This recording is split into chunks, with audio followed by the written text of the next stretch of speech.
ಅಣ್ಣ ಅಕ್ಕ ನಾವೆಲ್ಲರೂ ಸಣ್ಣವರಿದ್ದಾಗ ಒಂದು ಪದ್ಯ ಆಡ್ತಿದ್ವಿ ಯಾವುದಂದ್ರೆ ಅವಲಕ್ಕಿ ಪವಲಕ್ಕಿ ಕಾಂಚನ ಮಿಣ ಮಿಣ ಡಾಮ್ ಡೂಮ್ ಟಸ್ ಪುಸ್ ಕೊಯ್ ಕೊಟ್ಟಾರ. ನನ್ನ ಪ್ರಕಾರ ಎಲ್ಲರೂ ಹಾಡಿರಿ, ಎಲ್ಲರೂ ಕೇಳಿರಿ, ಆದರೆ ಇದು ಅರ್ಥ ಭಾಳ ಮಂದಿಗೆ ಗೊತ್ತಿಲ್ಲ. ಅಣ್ಣ ಇಡೀ ಜೀವನವೇ ಈ ಪದ್ಯದೊಳಗೆ ಅಡಿಬಿಟ್ಟದ. ಎಷ್ಟು ಚಲೋ ಬರ್ದಾರ ನಮ್ಮ ಹಿರಿಯರು ಅಂತೀನಿ. ಅವಲಕ್ಕಿ ನಾವು ಸಣ್ಣವರಿದ್ದಾಗ ನಮ್ಮ ತಾಯಿ ಅವಲಕ್ಕಿ ಮೊಸರು ಮಾಡಿ ನಮಗೆ ತಿನ್ನಿಸ್ತಿದ್ಲು. ಪವಲಕ್ಕಿ ನಾವು ದೊಡ್ಡವರಾದ್ಮೇಲೆ ಈ ಗಿದ್ನ ಪಾವು ಶೇರ್ ಅಂತ ಕರಿತೀವಿ, ಅದ್ರಂಗೆ ಪಾವು ಅವಲಕ್ಕಿ ತಿಂತಿದ್ವಿ ನಾವು. ಕಾಂಚನ ದೊಡ್ಡವರಾದ್ವಿ, ದುಡಿಯೋಕೆ ಶುರುವಾಯ್ತು, ನೌಕರಿ ಸಿಕ್ತು, ಕೈಯ ರೊಕ್ಕ ಬರೋಕ್ಕೆ ಶುರುವಾಯಿತು. ಕಾಂಚನ ಮಿಣ ಮಿಣ ಕಾಂಚನ ಬಂದಮೇಲೆ ಲೈಫು ಚೇಂಜ್, ಬಟ್ಟೆ ಚೇಂಜು, ಮನೆ ಚೇಂಜು, ಹೊಸ ಕಾರು, ಹೊಸ ಬಟ್ಟೆ, ಮಿಣ ಮಿಣ ಲೈಫ್. ಆಮೇಲೆ ಡಾಮ್ ಡೂಮ್ ಲೈಫೆಲ್ಲ ಮಿಣ ಮಿಣ ಅಂದಮೇಲೆ ಲೈಫಿಗೆ ಏನೋ ಬೇಕಲ್ಲ, ಒಂದು ಹುಡುಗಿ ಬರ್ತಾಳೆ, ಮದುವೆ ಆಗ್ತಾಳೆ, ಡಾಮ್ ಡೂಮ್ ಅಂತೇಳಿ ಜೋರಾಗಿ ಲಗ್ನ ಆಗ್ತೀವಿ, ಬ್ಯಾಂಡ್ ಬಾರಿಸ್ತಾರೆ ಡಮ್ ಡಮುಕ್ ಅಂತೇಳಿ. ಆಮೇಲೆ ಟಸ್ ಪುಸ್ ಮದುವೆ ಆಗಿ ಭಾಳ ವರ್ಷ ಆಗುತ್ತೆ, ಆ ಟೆನ್ಷನ್ ಈ ಟೆನ್ಷನು, ಆ ಲೋನು ಈ ಲೋನು, ಆ ಜಗಳ ಈ ಜಗಳ, ಮಕ್ಕಳ ಸಾಲಿ ಅದು ಇದು ಅಂತೇಳಿ ಟೆನ್ಷನ್ ಒಂಥರ ಲೈಫ್ ಎದಕ್ಕಪ್ಪ ಅಂತೇಳಿ ಟಸ್ ಪುಸ್ ಅನಿಸ್ಬಿಡ್ತದೆ. ಆಮೇಲೆ ಕೊನೆಗೆ ಕೊಯ್ ಕೊಟ್ಟಾರ, ಮರಳಿ ಬಾರದೂರಿಗೆ ನಿಮ್ಮ ಪಯಣ. ಎಷ್ಟು ಚಲೋ ಇಡೀ ಒಂದು 4-5 ಸಾಲಿನೊಳಗೆ ನಮ್ಮ ಇಡೀ ಜೀವನವನ್ನೇ ನಮ್ಮ ಹಿರಿಯರು ಹೇಳಿಬಿಟ್ಟಾರ. ನನ್ನ ಪ್ರಕಾರ ನೀವು ಈ ಪದ್ಯ ಕೇಳಿರಿ, ಕೇಳಿಲ್ಲ ಅಂದ್ರೆ ಶೇರ್ ಮಾಡಿರಿ, ಕೇಳಿದ್ರು ಶೇರ್ ಮಾಡಿರಿ, ಯಾಕಂದ್ರೆ 4 ಮಂದಿಗೆ ಗೊತ್ತಾಗುತ್ತೆ. ಎಷ್ಟು ಅದ್ಭುತ ಅದಲ್ಲ. ಹಾಯ್, ನಮಸ್ತೆ ಎಲ್ರಿಗೂ. ಎಂತ ಗೊತ್ತುಂಟಾ, ಇವತ್ತಿದೊಂದು ಸ್ಪೆಷಲ್. ಅಂದ್ರೆ ಇದು ನಾನು ಮದುವೆ ಆದ ನಂತರ ಕಲ್ತಂತ ಒಂದು ರೆಸಿಪಿ. ಅಂದ್ರೆ ನನ್ನ ಯಜಮಾನರು ನನಗೆ ಕಲಿಸಿದಂತ ಒಂದು ಪದಾರ್ಥ, ಚಟ್ನಿ ಅಂತ ಹೇಳ್ಬೋದು. ಇದು ನಮ್ಮ ಹೋಟ್ಲಲ್ಲಿ ಸ್ವಲ್ಪ ಫೇಮಸ್ ಅಂತಾನೆ ಹೇಳ್ಬೋದು, ಯಾಕಂದ್ರೆ ತುಂಬಾ ಇಷ್ಟ, ಎಲ್ರು ಕೇಳಿ ಕೇಳಿ ತಿನ್ನುವಂಥದ್ದು.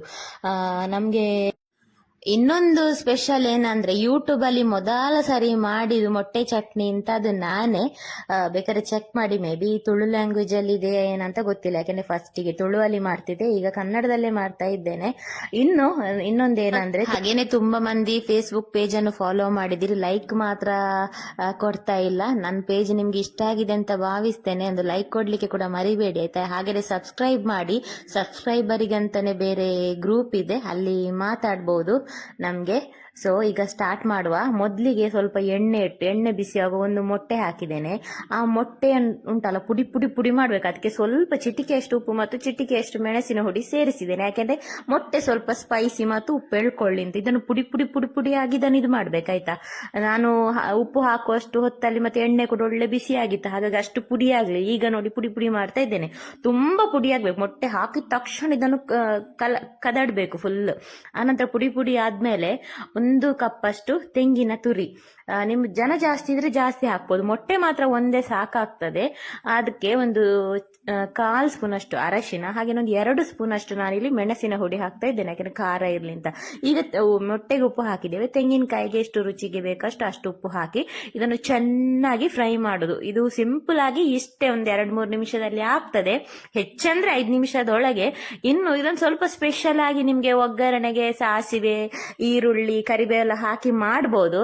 ಆದ್ರೆ ಈರುಳ್ಳಿ ಎಲ್ಲ ಹಾಕಿದ್ರೆ ಅದನ್ನು ಸ್ಟೋರ್ ಮಾಡ್ಲಿಕ್ಕೆ ಆಗುದಿಲ್ಲ. ಈ ರೀತಿ ಮಾಡಿರೋ ಉಂಟಲ್ಲ, ನೀವು ಹೊರಗಡೆನೆ ಇಟ್ಟು ಇದನ್ನು ಸ್ಟೋರ್ ಮಾಡ್ಬೋದು. ಒಂದು 2-3 ವಾರ ತನಕ ಕೂಡ ಏನು ಹಳಸಿ ಹೋಗುದಿಲ್ಲ, ಹಾಳಾಗುದಿಲ್ಲ.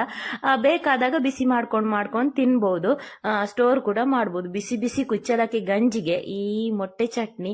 ನಮ್ಮ ಹೋಟ್ಲಲ್ಲಿ ಜಾಸ್ತಿ ಗಂಜಿ ಚಟ್ನಿಯೇ ಊಟ ಮಾಡ್ತಾರೆ. ಈ ಚಟ್ನಿ ಅಂದ್ರೆ ಎಲ್ಲರಿಗೂ ಇಷ್ಟ. ಒಂದು ವೇಳೆ ಒಣ ಮೀನಿದು ಮುದ್ದೆ ಚಟ್ನಿ ಮಾಡಿದ್ರೆ ಅದು ಪುಡಿ ಚಟ್ನಿ ಇಲ್ವಾ ಅಂತ ಕೇಳ್ತಾರೆ. ಈ ಸ್ಟೂಡೆಂಟ್ಸ್ ಕೂಡ ಪುಡಿ ಚಟ್ನಿ ಇಲ್ವಾ ಅಂತ ಕೇಳ್ತಾರೆ. ಅಷ್ಟೊಂದು ಫೇಮಸ್ ಆದೊಂದು ಚಟ್ನಿ ಅಂತಾನೆ ಹೇಳ್ಬೋದು. ಒಮ್ಮೆ ಟ್ರೈ ಮಾಡಿ, ನಿಮ್ಗೆ ಇಷ್ಟ ಆಗಿದೆ ಅಂತ ಭಾವಿಸ್ತೇನೆ.